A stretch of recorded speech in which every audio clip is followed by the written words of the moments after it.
Okay, in this first segment, let's talk about the basic principles of what makes a Floyd work, what presents problems to people more commonly than anything else. I think the thing that I bump into most is people email, call, write in and say, you know, I can't get my guitar in tune. I keep trying to tune it and my bridge keeps lifting up and tilting forward, and it took me 2 hours to tune my guitar.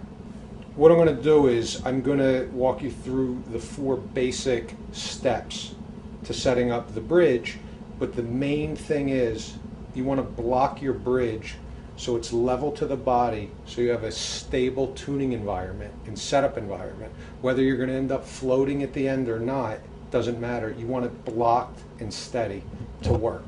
That's where everyone runs into the most trouble. That's why the bridge lifts up while you're tuning, because you're fighting the float. You know, you get one string in tune and it's good, then you tune another string while the bridge is floating, the first string's going to bounce out of tune. Right, so by blocking it, you establish a stability which allows you to work out from until you're complete in your maintenance process. Right, the bridge will not move forward or back during the setup. Right, and that's why guys get handcuffed more than anything, because they're fighting a floating system during a setup. So the number one thing, the very first step, block or stabilize the bridge. And let's look at some of those things. There's a couple of ways to go about blocking the bridge. And when I say blocking the bridge, I mean so that when you pull up on the bar, the bridge does not move. So this one is obviously, this bridge is floating. So we're going to block this so when we pull up, it's the same. It would be the same as a hardtail. Yes. Stop tail piece. Almost. You can still press down on it. You can still go down. You can go down on it, but it's hard like a stop tail. Okay. So where I'm going to start, I'm going to show you a couple different ways to block the bridge. So right now, if this bridge is unblocked.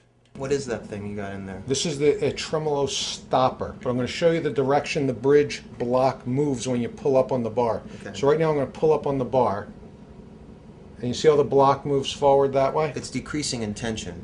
Right. So this is, the springs are, and you're increasing the tension on the strings. That's the pull-up. Mm-hmm. So we want to stop this from happening. There's several ways to do this. Some are permanent, some are temporary. You can go back and forth. The easiest, the most effective way is to use this little Tremolo Stopper in here. And the way this works... You can put it right up into the camera. The way this Tremolo Stopper works is there's a screw that moves back and forth in here, and we're going to butt it up against the block. The black screw holds the block. Right. So this one that's and this mounts to the body in the cavity. To the body. So if you look at this one right here, we're going to bring the screw forward to a spot where we want the base plate of the tremolo to stop. And I will show you that once I flip it over. But let's get a real close up.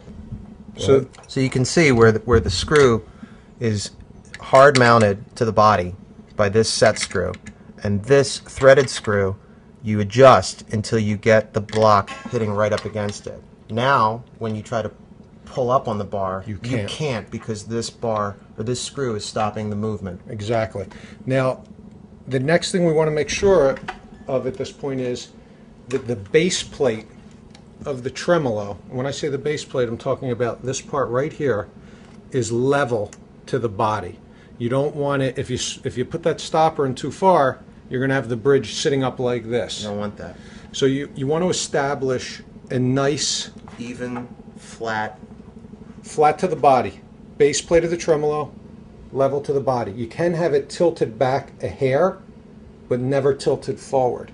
So a lot of times I see guys, when they go to stop the tremolo, they go, I block the tremolo, and they'll take a battery or a screwdriver and stick it under there and change their strings like that.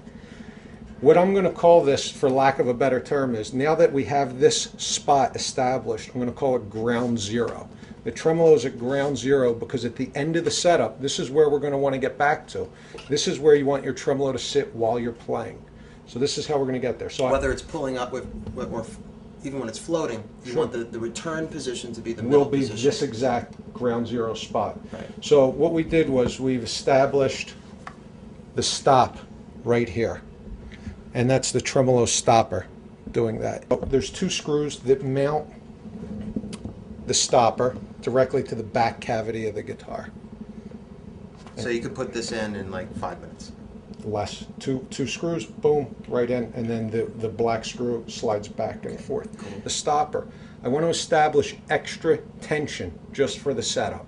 There's two ways to establish extra tension. You can take an additional spring, throw a spring on that you'll take off at the end, or the easiest, fast thing that I like to do is I take a couple of turns into the claw screws here, and I'm establishing a nice tight block. That's gonna ensure that any gap that might be there from turning the screw under more pressure. So it's a little insurance. Right, nice and tight. And then also, if I were going up in string gauge, if you were going from 9s to 10s or 12s or whatever, the strings are going to take a lot more tension. So if I were to just put 12s on here and start tuning it up, it's going to do all kinds of wacky. Right, and it's not tight. Even though it's not going to be able to pull up, it's going to start pulling up this way, and it's floating. You don't want that. So the bottom line, the most important part to any of your setups, string changing, intonation, moving forward, this bridge is blocked. It's not going to lift up. It's not going to pull back. It's not moving. It's the vehicle to perform all the other maintenance, string changes, intonation, just general maintenance. If you have it blocked, you have it isolated. It just makes everything. Everything is predicated on that stability. This takes away the line of, "Hey man, it took me 2 hours to tune my guitar today. I can't stand these locking tremolos." Right. With a block, you can just string change and tune up, and it's going to hold that line. Keep in mind, this is very important also, we're going to take the block out in the end if you want to float. Don't think this is a permanent thing. You have the option here. So, but either way, first step, number one step, block the bridge, level to the body, make sure it's stable and secure.